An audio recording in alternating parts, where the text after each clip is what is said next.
Within the last hour, the Scottish champions got a glimpse of Ewood Park, and they all seem to be in a pretty relaxed mood. Celtic, of course, take a one-goal lead into the second leg, but the manager is aware it's far from a comfortable cushion.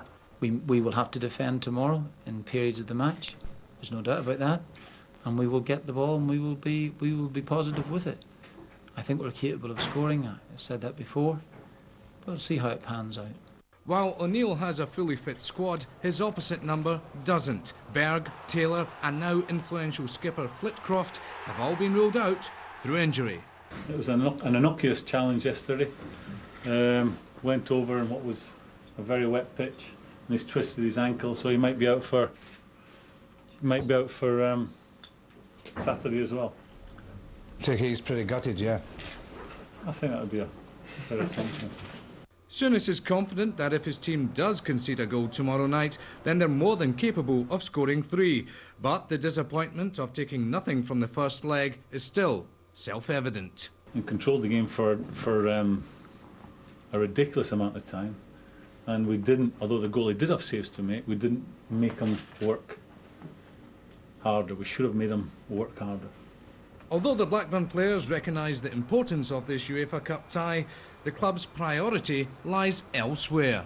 I think the Premiership is the be-all and end-all. It won't be the end of the world if we go out tomorrow night. But, you know, as a team, you know, we've got a massive tie against Celtic and, you know, we really want to do well. We really want to progress into the next round.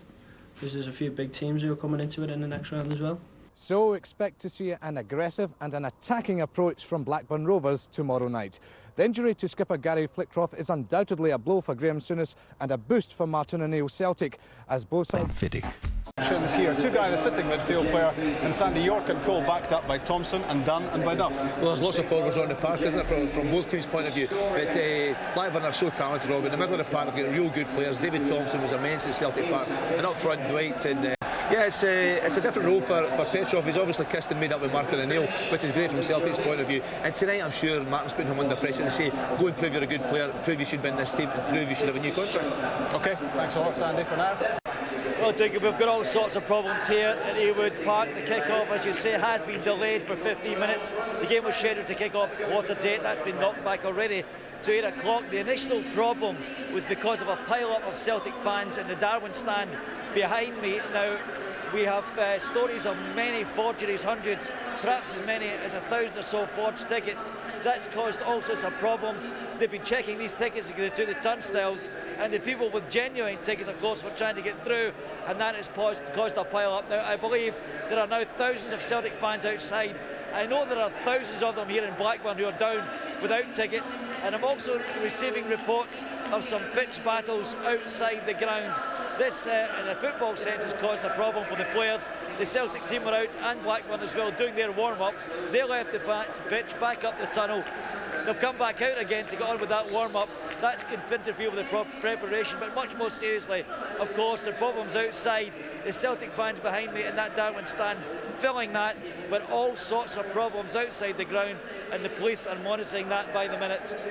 That's disappointing news, Jacob. I don't want to hear about trouble outside. I know that a lot of Celtic fans travel south. They always do for matches, whether they're testimonials or competitive games, and the vast majority obviously just looking forward to the game. But you haven't had any more details from the police, perhaps, about what's happening outside?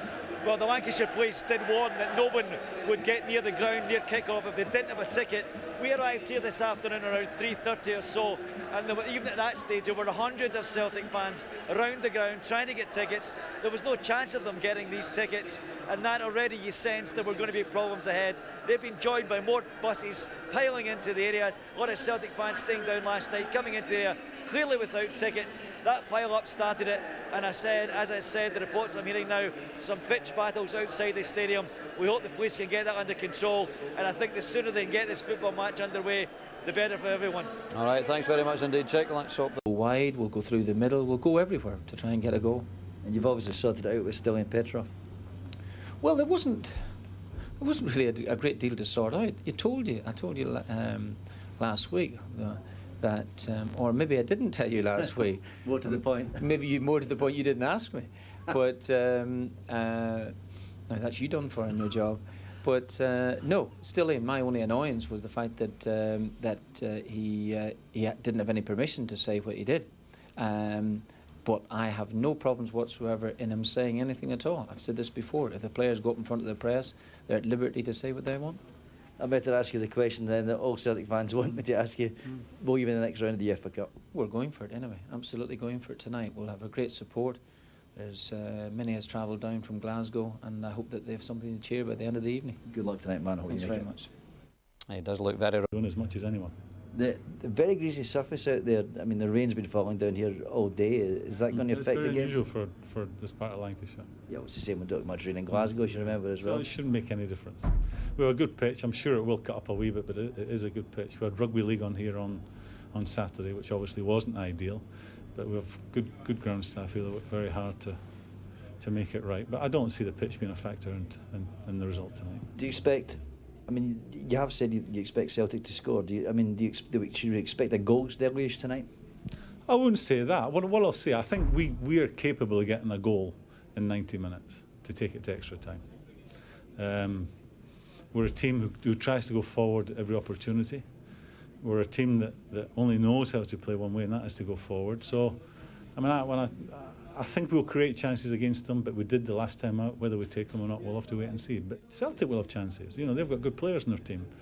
And a big part of our game tonight is not leaving the back door open and being punched on the nose there.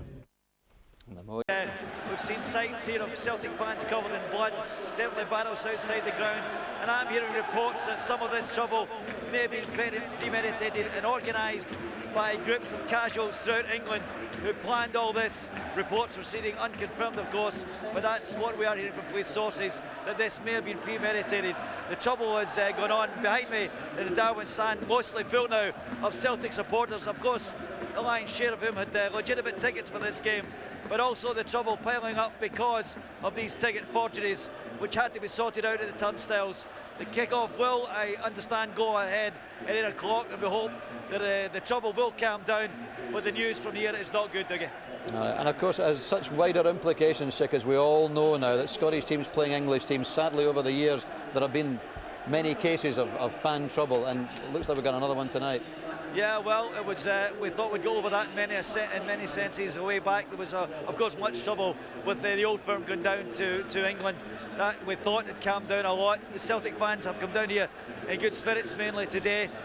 We sensed there may be some sort of trouble in there, and as I said, these reports suggesting to me that much of this was premeditated tonight.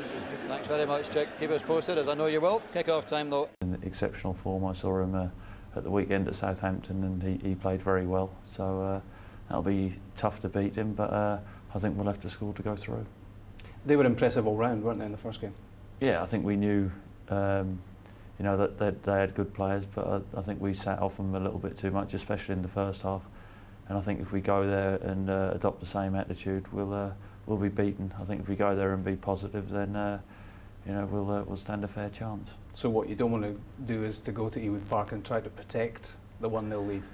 No, I don't think you can. I think if we go and do that, then they've got players who will create goal scoring chances, and it's whether they take them or not. It's not to say we should go there and be cavalier, but I think we've got to be positive. And I know a lot